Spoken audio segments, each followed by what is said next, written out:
अस्सलाम वालेकुम दोस्तों। बांग्लादेश के कप्तान लिटन दास की तरफ से पाकिस्तानी फार्मर कप्तान wicket keeper batsman Mohammad Rizwan के ऊपर एक इल्ज़ाम आयद हुआ है। उन्होंने कहा है कि मोहम्मद रिजवान ने बांग्लादेश पूरी क्रिकेट टीम को डिसरिस्पेक्ट किया है।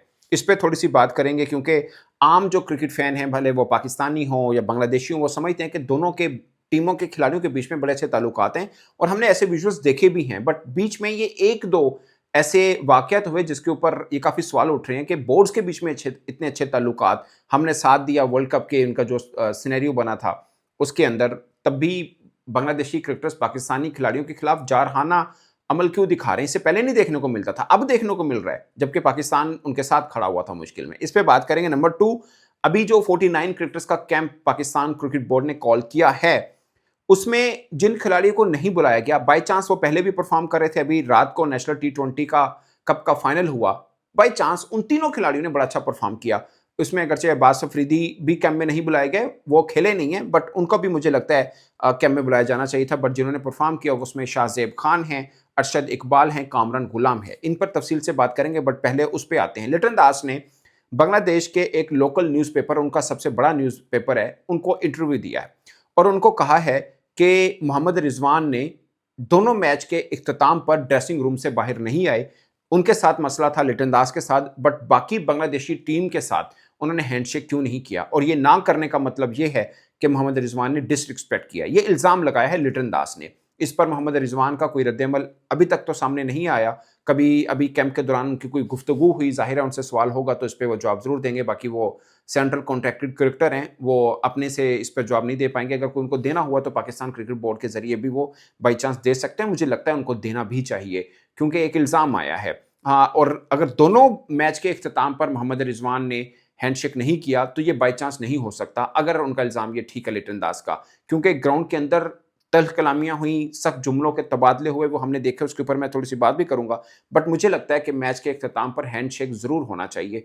और अब ये बाय चांस है कि हो सकता है वो फिजियो करा रहे हों अपनी ड्रेसिंग रूम में या किसी चीज़ में बिज़ी हों, बट 2 टेस्ट मैच के इख्तिताम के ऊपर दोनों टाइम पे मोहम्मद रिजवान का ये होना और अभी तक लिटन दास इस बात को फ़ील कर रहे हों, इसका मतलब कि कुछ ना कुछ खिचड़ी दोनों के बीच में ज़रूर बनी है। ये श्योर है कि मोहम्मद रिजवान शायद पूरी टीम से नाराज़ ना हो, बट लिटन दास ने जिस तरह के जुमले कसे और कुछ और खिलाड़ियों ने भी जुमले कसे थे।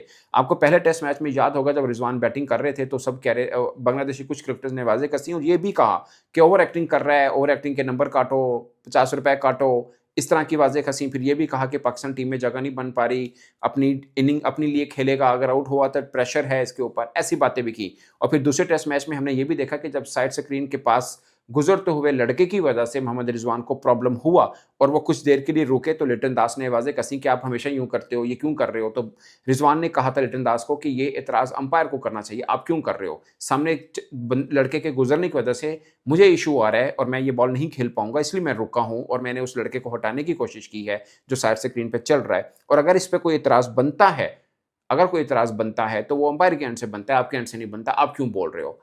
हमने अक्सर देखा है कि मोहम्मद रिजवान रिस्पॉन्ड नहीं करते, कोई उनके ऊपर आवाज़ें कस रहा हो, कोई बात कर रहा हो, बट लिटन दास के बार-बार तंग करने के बाद हमने देखा कि मोहम्मद रिजवान ने भी रिप्लाई किया था।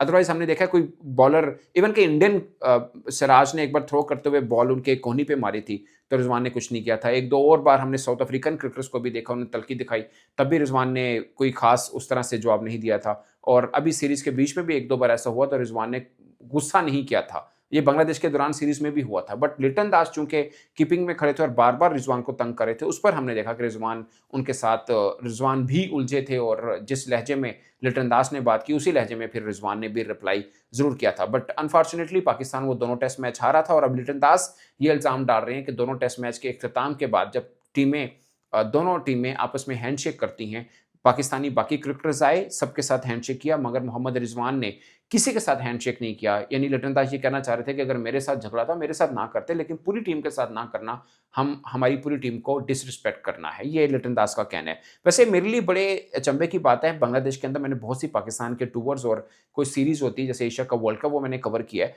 बांग्लादेशी खिलाड़ियों की तरफ से इस तरह का अग्रेसिव बिहेवियर हमने नहीं देखा, जो अब देखने को मिलता है। हालाँकि अभी की बात है कि वर्ल्ड कप के बीच में मैं ये नहीं कह रहा कि ये कि हमें प्यार मोहब्बत से मिलें और बाकी सब चीज़ें।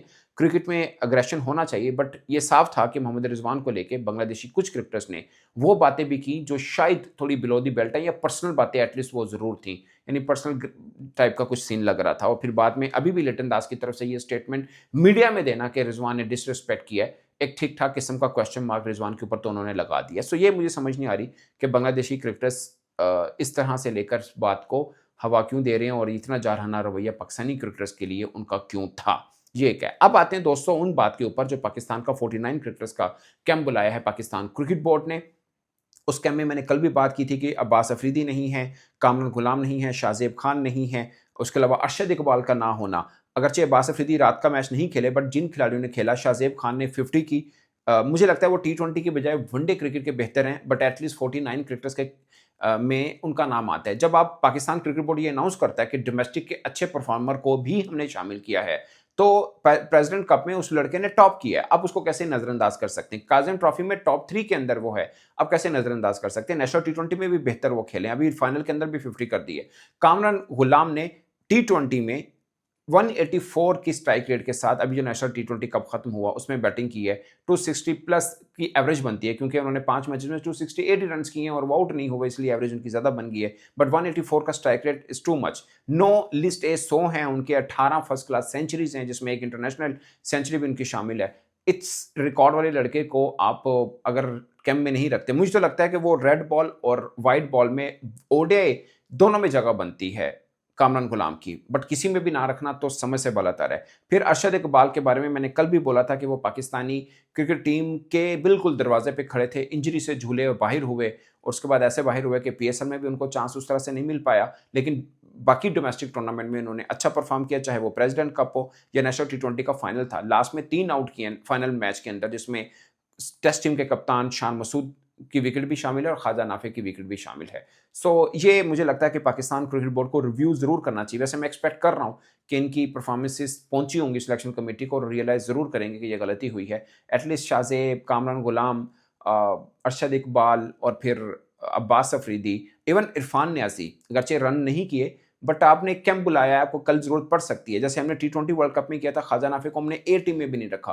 फ्रॉम नोवेयर हमने उनको टी20 वर्ल्ड कप पाकिस्तान टीम में डाल दिया था। सो ये गलतियां हम करते रहते हैं, और यही सिलेक्शन कमेटी थी जो उसने ये गलती की थी। सो मुझे लगता है जब आप इतना बड़ा कैंप बुला रहे हैं और 3 माह का व्हाइट बॉल का कैंप लगेगा, क्योंकि व्हाइट बॉल सीरीज हमें काफ़ी आगे पड़ेगी, पहले टेस्ट मैच खेलने हमने। सो उसमें कैंप में बुला लेने में क्या हर्ज है? क्या आपका फ्यूचर प्रॉस्पेक्ट भी नहीं है? इरफान न्याज़ी, अब्बास अफरीदी, खुद 3 दिन पहले, 4 दिन पहले कोच माइक हसन ने कहा था कि अब्बास अफरीदी हैं, अहमद दानियल हैं, फ़हीम अशरफ हैं, ये उनके लिए मतलब फास्ट बॉलिंग ऑलराउंडर के तौर पर हैं। तो अब इतना बड़ा कैंप बुला रहे हैं, उन्होंने बोला कि अब्बास अफरीदी पे कुछ चीज़ों पे काम होना है। तो काम कैसे होगा? आप कैंप में नहीं बुलाएँगे तो? वो होना बहुत ज़रूरी है। सो ये कुछ चीज़ें थी। आई होप कि चेंज पाकिस्तान क्रिकेट बोर्ड की तरफ से होगा। वैसे मैं एक्सपेक्ट कर रहा था कि जैसा परफॉर्म किया है, ये चेंज आ जाएगा, बट अभी तक जबकि मैं वीडियो कर रहा हूँ, अभी कोई प्रेस रिलीज़ नहीं आई, बट आई एम श्योर बुलाना चाहिए था। एटलीस्ट इन 3-4 क्रिकेटर्स को 49 क्रिकेटर्स के कैंप में जगह बनती थी। इस पर दोस्तों अपनी राय कमेंट की सूरत में ज़रूर बताइएगा। मेरी तरफ से इतना ही, इजाज़त दीजिए। अल्लाह ने के बाद।